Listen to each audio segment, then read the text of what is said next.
नमस्कार। SPT news में आपका स्वागत है। पेश है 6 अगस्त सुबह 6:15 बजे राजस्थान की 15 बड़ी खबरों में। राजस्थान मुख्य सचिव वी श्रीनिवास की अध्यक्षता में बुधवार को शासन सचिवालय में आयोजित राज्य स्तरीय स्वीकृति एवं निगरानी की बैठक में प्रधानमंत्री आवास योजना 2.0 के अंतर्गत 6,139 नए बेनिफिशियरी लैंड कंस्ट्रक्शन आवासों को स्वीकृति प्रदान की गई। इन आवासों के लिए 153 करोड़ 47 लाख रुपए की सरकारी सहायता स्वीकृत की गई है। साथ ही प्रधानमंत्री आवास योजना 1.0 के अंतर्गत निर्माण प्रारंभ नहीं हो सके 6,593 आवासों के संबंध में भारत सरकार के दिशा निर्देशों के अनुरूप आगे की कार्यवाही पर भी विचार विमर्श किया गया। मुख्य सचिव ने कहा कि पात्र शहरी परिवारों को समय पर गुणवत्तापूर्ण आवास उपलब्ध करवाना राज्य सरकार की प्राथमिकता है। बीकानेर में नेशनल हाईवे 62 पर कार डंपर में घुस गई। हादसे में कार में बैठे पति पत्नी मां समेत 4 लोगों की मौके पर ही मौत हो गई। एक्सीडेंट बीकानेर के लूणकरणसर कस्बे के विश्वकर्मा मार्केट के पास बुधवार दोपहर करीब 3:30 बजे हुआ। कार के आगे का हिस्सा पूरी तरह पिचक गया। आगे की सीट पर बैठे लोगों के शव फंस गए, जिन्हें लोगों ने मुश्किल से बाहर निकाला। एयरबैग खुलने के बावजूद कार में बैठे लोगों की जान नहीं बच सकी। पुलिस ने डंपर को जब्त कर लिया। फरार डंपर ड्राइवर की तलाश की जा रही है। प्रत्यक्षदर्शियों के अनुसार दोनों गाड़ियों के बीच टक्कर की आवाज दूर तक सुनाई दी। भारतीय रिजर्व बैंक के गवर्नर संजय मल्होत्रा ने बुधवार को कहा कि आरबीआई अगले वित्त वर्ष की शुरुआत में प्लास्टिक के नोट जारी करने की तैयारी कर रहा है। पॉलीमर नोट एक विशेष प्रकार के प्लास्टिक जैसे सिंथेटिक पदार्थ से बनाया जाता है। इसमें एक मजबूत और लचीली प्लास्टिक फिल्म का इस्तेमाल होता है, जिस पर नोट की छपाई की जाती है। ये नोट कागजी नोट की तुलना में अधिक टिकाऊ होंगे और जल्दी खराब नहीं होंगे।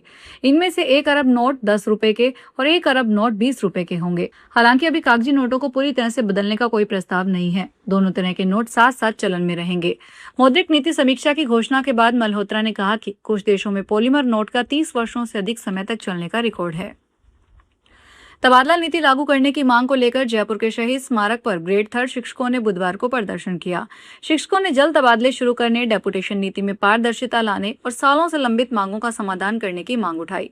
प्रदर्शनकारियों ने चेतावनी दी है कि अगर सरकार ने जल्द सकारात्मक निर्णय नहीं लिया तो आंदोलन को पूरे प्रदेश में और अधिक व्यापक किया जाएगा।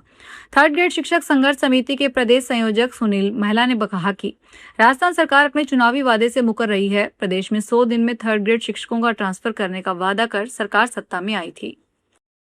एलोन मस्क की कंपनी स्पेसएक्स का एक बेकाबू रॉकेट चांद की सतह से टकरा गया। 4,000 किलो वजनी और करीब 5 मंजिला इमारत जितना बड़ा यह रॉकेट करीब 8,690 किलोमीटर प्रति घंटे की रफ्तार से टकराया।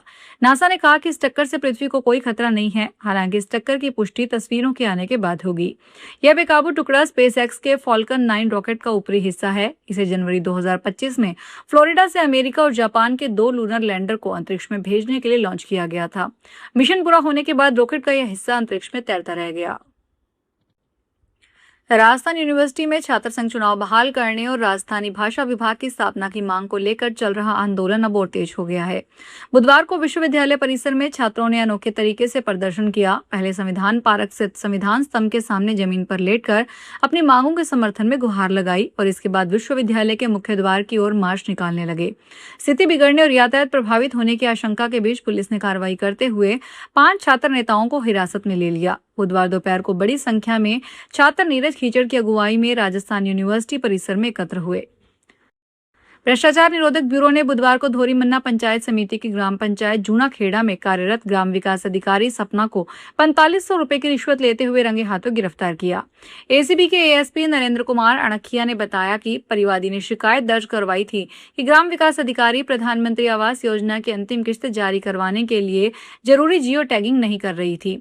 आरोप है कि जियो टैगिंग करने की एवज में 5,000 रुपए की रिश्वत की मांग की गई थी। राजस्थान विश्वविद्यालय में छात्र संघ चुनाव बहाल करने और राजस्थानी भाषा विभाग की स्थापना की मांग को लेकर पिछले 15 दिनों से आमरण अनशन पर बैठे छात्र नेता शुभम रेवाड़ के आंदोलन में बुधवार को बड़ा राजनीतिक मोड़ आया। जयपुर के सवाई मानसिंह अस्पताल के आईसीयू में गंभीर हालत में भर्ती छात्र नेता की सुध लेने राज्य सरकार का कोई नुमाइंदा तो नहीं पहुंचा, लेकिन पूर्व मुख्यमंत्री अशोक गहलोत खुद अस्पताल पहुंचे। गहलोत ने अस्पताल के आईसीयू में जाकर जिंदगी और मौत के बीच जंग लड़ रहे शुभम रेवाड़ का हालचाल जाना और उनके स्वास्थ्य पर गहरी चिंता व्यक्त की। संत शिरोमणि गुरु रविदास महाराज की 650वीं जयंती वर्ष के उपलक्ष्य में बुधवार को जयपुर के एसएमएस इंडोर स्टेडियम में प्रदेश स्तरीय समरसता संकल्प अभियान का आयोजन किया गया। इस अवसर पर मुख्यमंत्री भजनलाल शर्मा ने कलश वंदन यात्रा का शुभारंभ करते हुए कलश वंदन रथों को हरी झंडी दिखाकर रवाना किया। यह यात्रा प्रदेश के शहरों, गांवों और ढानियों तक पहुंचेगी और संत रविदास के समता, सामाजिक सद्भाव और मानवता के संदेश का व्यापक प्रचार करेगी।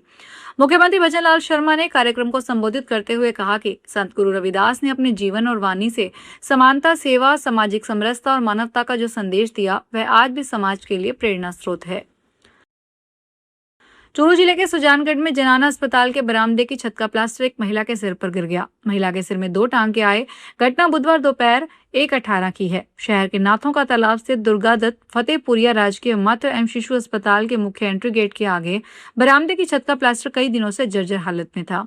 अस्पताल प्रभारी डॉक्टर बंशीधर ने बताया, बुधवार दोपहर किरण मेघवाल अस्पताल आई थी। इस दौरान जब वह मुख्य गेट से बाहर निकलकर बरामदे में आई तो उस समय छत का प्लास्टर सीमेंट के साथ महिला के ऊपर भर-भराकर गिर गया। भरतपुर के उज्जैन क्षेत्र के सैदपुरा गांव स्थित सरकारी वरिष्ठ उपाध्याय संस्कृत स्कूल में शिक्षकों की भारी कमी को लेकर बुधवार को छात्रों का गुस्सा फूट पड़ा। सैकड़ों स्टूडेंट्स ने स्कूल के मुख्य गेट पर ताला लगाकर धरना प्रदर्शन किया और जल्द से जल्द शिक्षकों की नियुक्ति की मांग उठाई। स्टूडेंट्स का कहना है कि स्कूल में करीब 700 स्टूडेंट्स अध्ययनरत हैं, लेकिन शिक्षकों की कमी के कारण नियमित पढ़ाई नहीं हो पा रही है। स्कूल में प्रिंसिपल सहित 12 शिक्षकों के पद लंबे समय से रिक्त पड़े हैं, जिसमें स्टूडेंट्स की पढ़ाई लगातार प्रभावित हो रही है।